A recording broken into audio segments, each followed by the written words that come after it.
Let's make these rocks.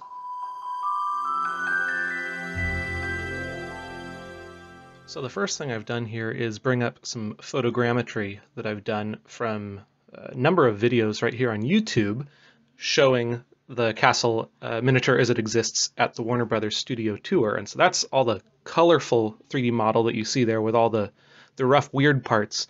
At some points I've considered even just using the photogrammetry as a starting place, but I thought that it was a little bit too messy and it was going to look a little too inconsistent when I got to areas where the photogrammetry did not have enough coverage. So I decided I was just going to use it for reference.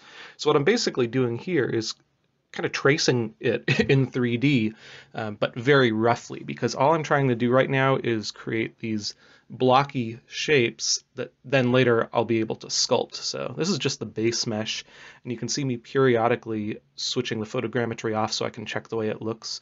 You'll also see me switching back to Photoshop, as I did there, to look at the different reference images that allow me to make sure that I'm actually being accurate.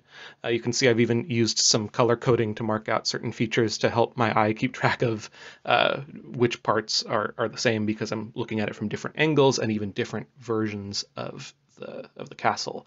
This particular area that I'm working on in this video, it basically remained unchanged in the miniature from when it was originally built to even to nowadays. So all the way through the 6th film, they redressed it, repainted it. I'm sure there were some repairs and small tweaks, but the basic shape of it did not change, even as they added and removed bits of foliage and added and removed snow and so on and so forth.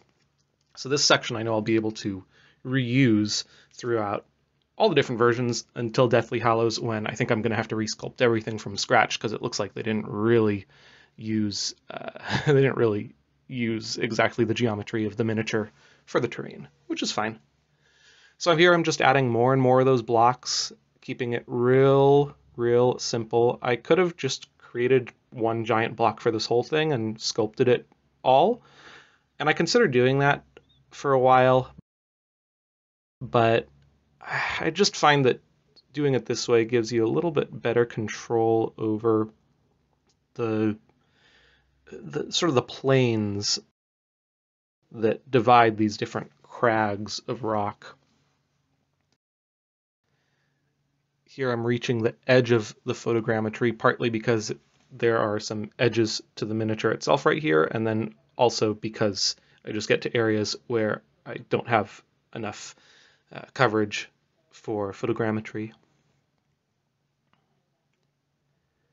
These are coming along now. As I get up here by the greenhouses, this is an area that does change a little bit, specifically in Chamber of Secrets, because the greenhouses themselves were added, and so that wall that surrounds the greenhouses was originally closer to the castle. So they redid the terrain right there, and you'll see a little later when I start sculpting. Oh, here I'm cleaning up some of the photogrammetry, by the way. I realized there's some areas with big faces that typically indicates, oop, not accurate. It was just trying to do a best guess of that area, and since I've got multiple different photogrammetry meshes all manually aligned together, hopefully where one of them fails, I'll have another one that can help fill in the gaps. So the idea is that all of them together provide a more accurate reference. I've deleted some more of those. You can see there's some actual holes in the data now, but that's okay because I've got all my reference images, as you can see. And these are just a small subset, a relatively small subset of my terrain reference images, but they're ones that I've picked out because they give me really good views of how all the different pieces fit together. The idea is, once I've got all of these blocks made, I'm going to start sculpting them using Blender's pretty nice sculpting tools. Blender isn't ZBrush, but it's got a lot of very hardy features that make it pretty useful for sculpting, and I find it much more intuitive than ZBrush, which I've always had a hard time feeling truly comfortable in. And of course, since Blender is free, it's a lot cheaper than ZBrush too. Here, filling in some of those missing bits.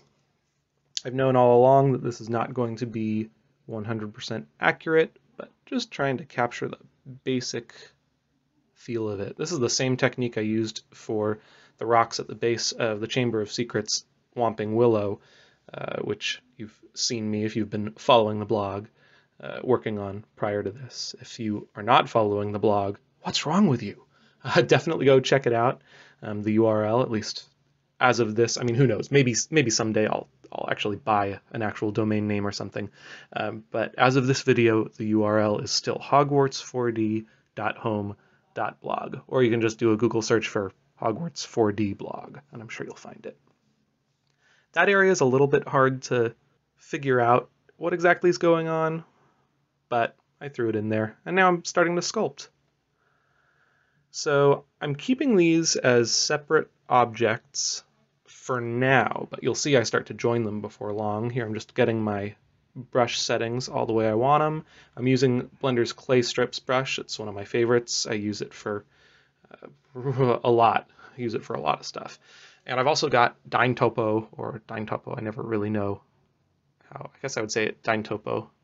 Dynamic topology is what it stands for.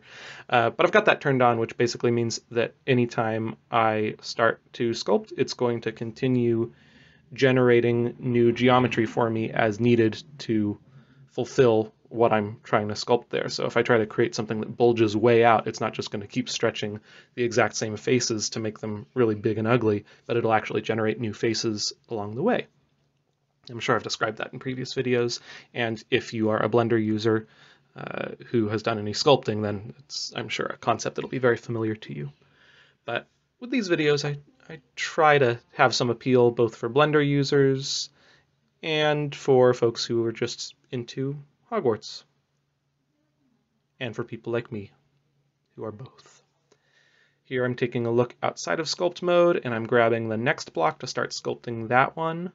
Like I said, they're still separate objects, so they're going to have very hard edges between them, which is one of the advantages of using this technique.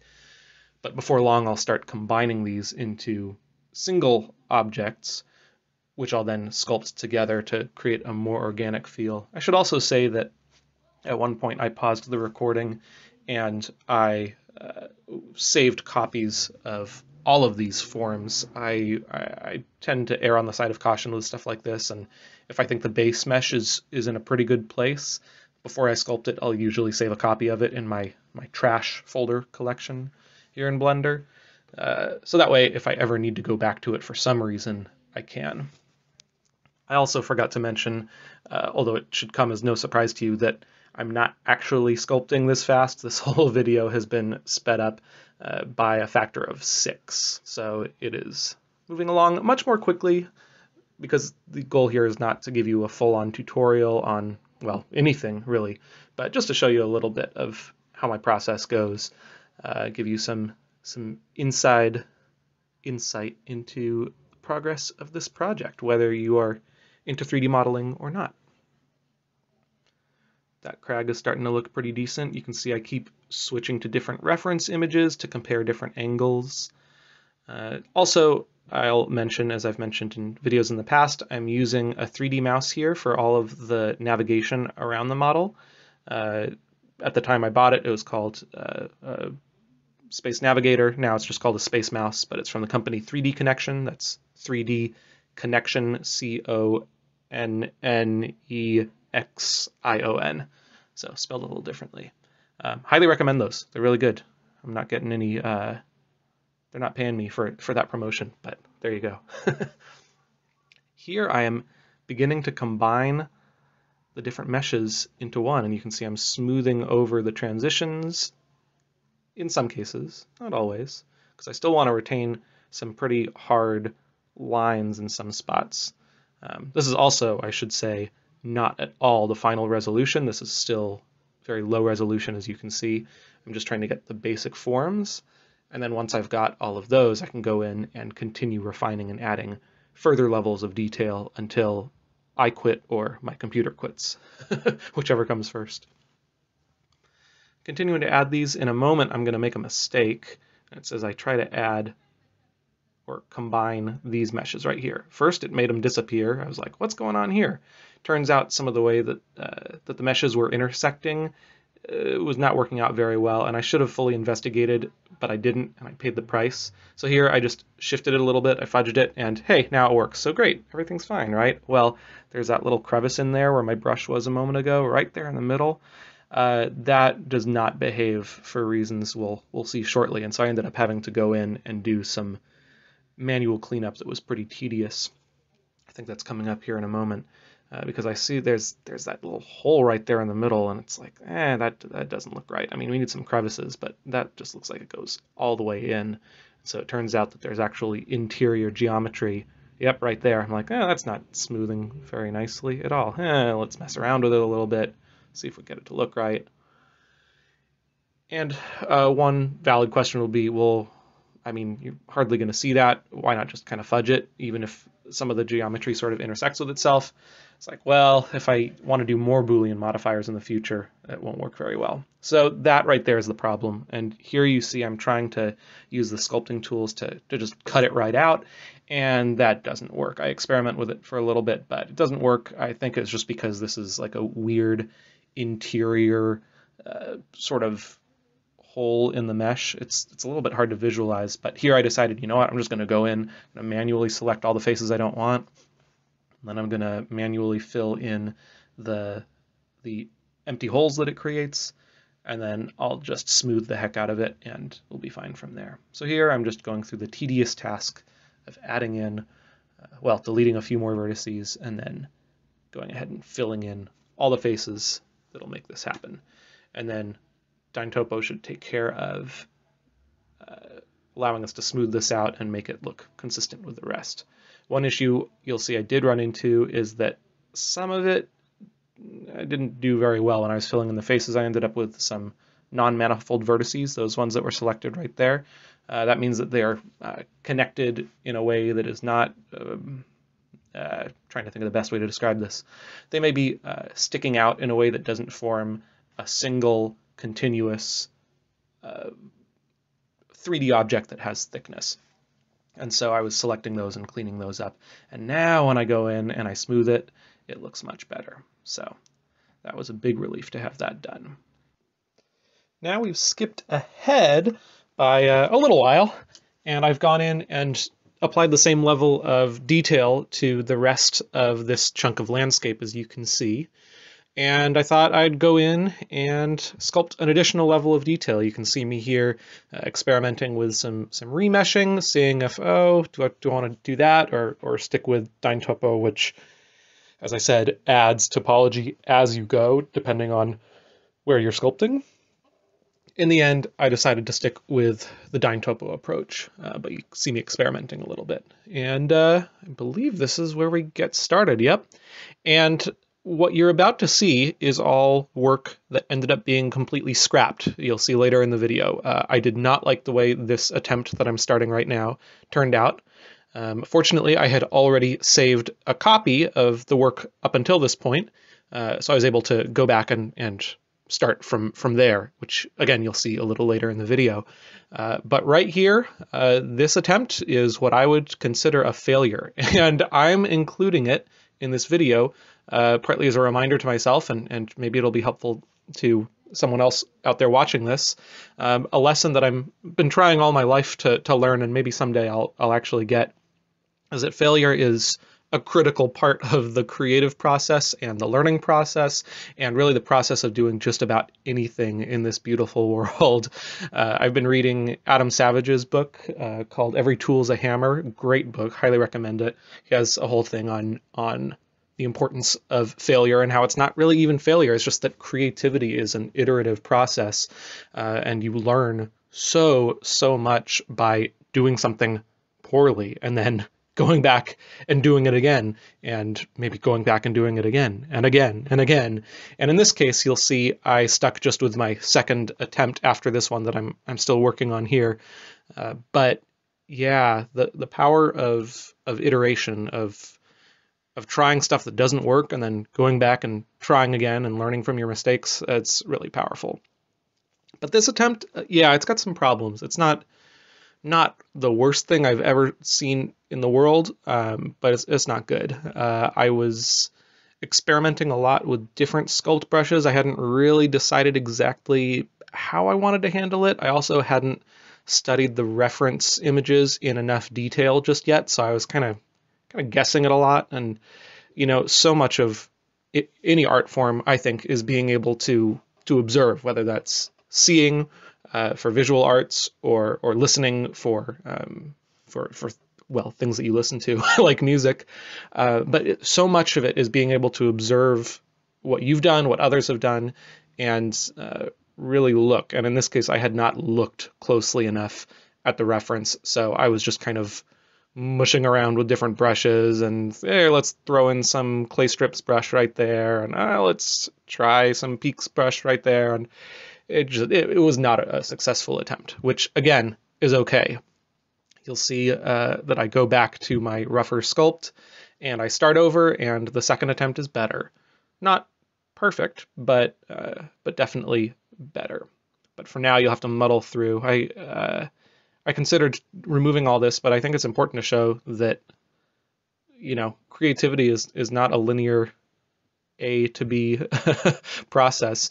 I'm not a super experienced sculptor. I've done a lot more hard surface modeling than sculpting as far as my own 3D art goes. So I'm still very much learning. And yeah, I don't want to give the impression that this stuff just all happens all at once, because I've spent so much of my life focusing on the things that I'm naturally good at. Maybe you can relate, some of you. And the things that I'm not as good at naturally, I've tended to just avoid like the plague. And that can really leave out a lot of things that, you could get good at. So here I've gone back. I have spent quite a while, studying the references again. I've gone back to my lower resolution version of the mesh, and I'm starting again, this time using some different brushes. I'm using some plane offset on some of these brushes, using the scrape brush a little bit more. And I've also discovered that there are some parts, that's what I'm trying to do here, is remove some parts that I thought stayed the same in different versions, but I realized no, actually those parts changed in Goblet of Fire. So I'm removing part of this this chunk of the landscape, and knowing that I'll add it back in as part of another separate chunk that then I can switch in and out for the different films. I did run into this a number of times. I'm not sure exactly why, but I was running a lot into these spots where the mesh would sort of pucker and pinch, and then I had a hard time using the sculpt tools to get rid of it. So you'll see in a moment here, after I try a bit of remeshing, I just go in and manually delete the vertices, like you saw me do with that earlier, more complex example. And I just go in and fill the hole and keep sculpting from there, which Blender handles just fine. But yeah, this attempt overall ends up being a lot more successful. Experimenting here with different voxel sizes, different resolutions for the remesh before I decide, nah, I'm just not going to do the remesh at all. Here we go. Now I'm going to go in and delete those vertices. Nope. Try sculpting one more time. It still doesn't work. Boo. Okay, so go in here into edit mode and just start selecting vertices that aren't supposed to be there. Get rid of them. Bye. And then I'll go in and I'll select the edges, and I'll let Blender fill in the resulting hole. There we go. Fill. Boom. Done. Smooth it out with the sculpting tools. We're back in business. So here you'll just see me continuing to sculpt and hack away at the surface. Again, so much of why this version turned out better is because I spent a lot more time studying the references, really looking at how the rock looks, like what makes the top surfaces look different from the sides. Are there soft edges? Are there hard edges? What sorts of planes are these crags fracturing along? So really tried to study that. I also pulled up some pictures of coal because from what I understand, most or all of the rocky parts of the landscape on the main 1/24th scale miniature that I'm emulating here was created in part by taking molds of a huge slab of coal. So I figured, hey, might as well go back to that actual, go back to the source and learn from that too. And now I'm just going in with a little bit more intentionality. I've figured out some stuff that I didn't like, especially the way I was using the clay strips brush. It was not working for this. So you'll see me still use clay strips in here, but I've adjusted some of the settings. I think I adjusted the spacing some. I think I must have adjusted the offset, the plane offset. And now I just keep working at it. I've also used the layer brush in there some. And again, just being much more intentional with everything, really looking at the way those sorts of sides have different strata going through them. And it's not going to be a perfect match still for the miniature, partly because there's serious diminishing returns as you try to get more and more of the the small details just right, but also because I'm not a team of dozens of visual effects artists who are being paid to do this full time, or special effects artists, model makers, sculptors, painters. I'm one guy doing this for fun, so sometimes you have to make some compromises. But this is starting to take shape a little more successfully. I think at this point I was already starting to go, okay, this one may work a little better. I'm roaming around, just adding detail where I need to. Here I realized, nope, I gotta shave more of it off, so I kept going in there with the scrape tool with some serious plane offset and just carving it out of there. Didn't even bother saving a copy of it, and thought, you know what, that area wasn't that good anyway, so I'll go back and redo it later. I messed around a little bit with the backside, the underside there, because I was thinking, man, it's very ugly. We're never going to see it, but maybe there's extra geometry there that really doesn't need to be there. That's going to eat up extra computing power. I decided to abandon that, at least for the time being, although I'll probably go back in at some point and maybe clean it up at least a little bit. Here I'm trying to inflate some of those edges just to give myself a little bit more wiggle room when it comes to meeting up with the next chunk of the landscape, which you won't see me do in this video.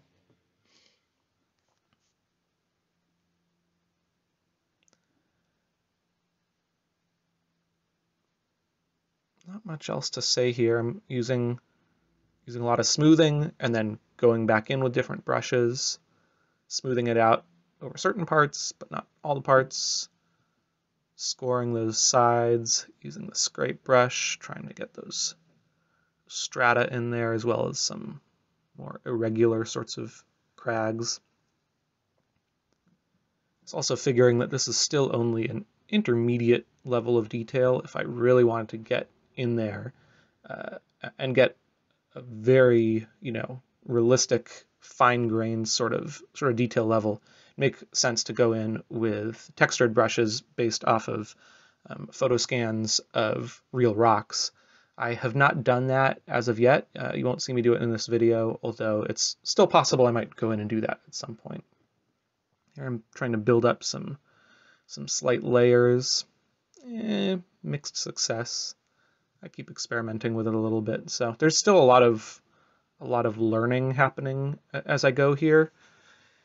It's not that I had it all completely worked out immediately after the first attempt, but it's definitely better.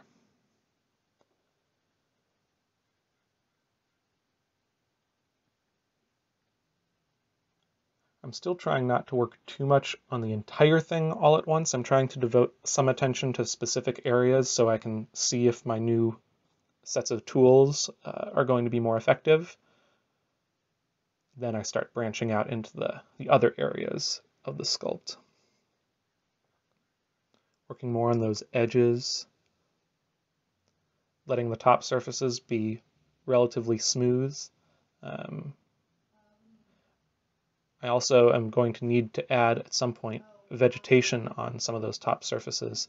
It looks like it's maybe come and gone a bit over the years, but generally a lot of those top surfaces have a little bit of grass, and of course some trees and shrubs here and there on them. So I'll need to add that in. I did not do that as part of this video either. I wanted to focus more just on the sculpting, and you'll also see me do a bit of texturing toward the end.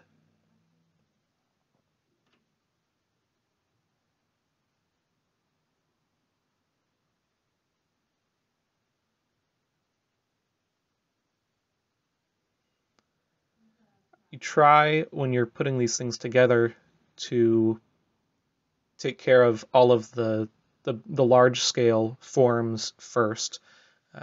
It's just like in 2D art, it's just like in so many forms of art. You want to take care of the broad strokes first, and really lock those in before you start getting into the noodly little details. But you will see me in a few spots go, the broad strokes are kind of off there. And fortunately, Blender does have some good tools for making some adjustments to that. For example, the grab brush. It's very helpful for that. So I've already used that a number of times here, and you'll probably see me do it again. This spot is nice because here it actually meets up with the castle. Most of this chunk does not, because that side of the castle changed. And so I need to create separate chunks for different versions. But this right here seemed to stay pretty much the same all the way from the very first film up through the sixth, the last one where they used the miniature. It's nice to be able to do the sculpting and know that, hey, that's gonna it's gonna really see the light of day quite a bit. It's gonna be there in most of the versions. Messing around with where the different planes connect, trying to figure out how steep to make different surfaces. Always examining the reference. Got it up on the left side, of course, still. Trying to look at different views on a fairly regular basis.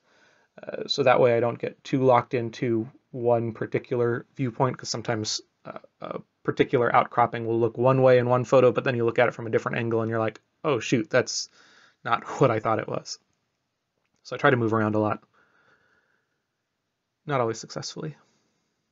All right, so we've added another level of detail here, and going in and smoothing it, and now putting in some cracks and crevices and scraping out some more planes, and just generally continuing to do the same sort of sculpting that we've already seen. As I've probably mentioned in past videos, and if you're not familiar with sculpting in Blender, this red material is a matte cap. It's a temporary material only for display that helps you visualize the shapes that you are creating a little bit better. It's not intended at all to be a final look, and in fact, as you can see, the rest of the castle has that applied as well. It's purely just a view thing, and there's actually a lot of different matte cap options to choose from. This one tends to be my favorite for a lot of stuff, partly just because I'm used to it, but it gives a good sense. Sometimes it does exaggerate the forms a little bit, so sometimes when you go back into back into a normal view in object mode, you look at it under actual lighting conditions with actual materials, it's kind of like, oh, I thought that was sharper and more detailed than that. It looks kind of mushy, so sometimes you got to go back in and continue sharpening things up. But that's all right. Continuing to score those cliff sides, scraping and building up and scraping and building up. There's this cool little area down at the base that I believe I get started on in a few moments, where you can see there's a couple of big boulders that have presumably fallen away from somewhere up top and are sitting on that little spit of land down there. That was fun to create and fun to sculpt more of the details onto it. You can see the number of triangles slowly inching upward down at the bottom right if you're curious. Now we're going to skip ahead again, and you can see I have applied that level of detail to the entire chunk, and now we're just going to do some texturing. This part I have sped up to 9 times normal speed, 900% speed, because I don't want to completely bore you, but I've never really shown any texturing, and I thought I'd share just a little bit. I'm trying to go procedural as much as possible here, at least for the time being, because I know I'm still going to have so much more rock to sculpt, especially since there's different versions of the castle, of course. So I'm just going in there and trying to do as much procedurally as possible using Blender's nodes system, which allow you to create these chains of different operations. So you'll see me adding a lot of different layers of noise textures at different scales, mixing them together, using them to control different elements of each other, different attributes. And then right now what I'm working on is the bump map, the normal map, that'll give the surface a little bit more simulated texture, a little bit more grit overall. I've got the basic coloration in there. Oop, checking with a render with cycles, continuing to adjust. Then I do some more work, I believe in a moment, on the colors. All right, so I'm adjusting the strength of the bump map in different areas. We want to break up the uniformity as much as possible, but not in a way that just looks completely random. Here I'm using the geometry node and the normals to pick out just the top faces, everything facing upward, so I can slightly sun bleach those and also give them a little bit more of a green tint, since that's where the vegetation tends to be. Also helps some of the details in the mesh stand out a little better. So it's really very helpful all around. I'm using RGB curves, which functions just like Photoshop's curves adjustment, and making some adjustments to the color that way. Musgrave textures, very helpful for getting a little bit of a different feel, combining those a lot with the noise textures, and you'll see me later use some Voronoi as well.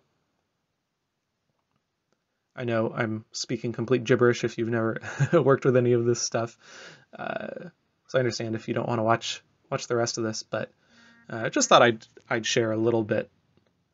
I'd share a little bit about how this works.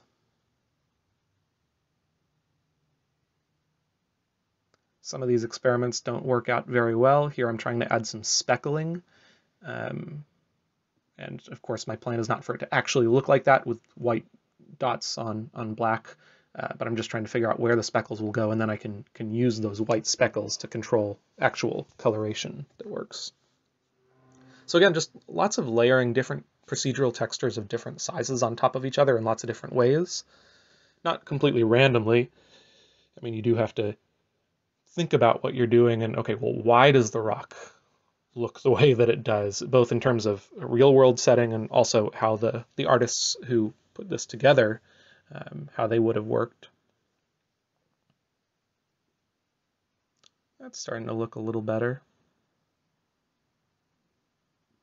Sometimes Blender freezes on me. This project is getting pretty overwhelming for for my hardware. Gonna have to upgrade. Going back to do a cycles render to check, whoops, some weird colors in there. Keep messing around with it. Darkening up some of the surfaces. It was looking a little too light overall. So here I'm just darkening all the side surfaces, again using that same normal information. Check it again in cycles. That's looking not too shabby.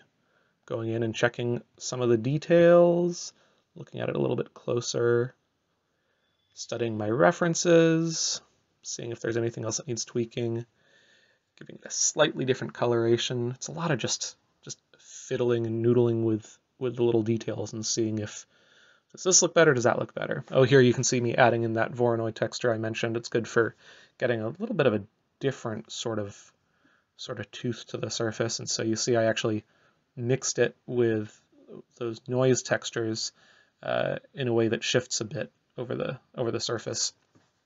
Experiment a little bit with the relative intensities and arrive at something that, at least from a decent distance, doesn't look too shabby. None of this is going to hold up in a photorealistic way at a close distance. It's just not a practical goal with my computer system and with the scope of this project, but that's okay. And here we have the final results.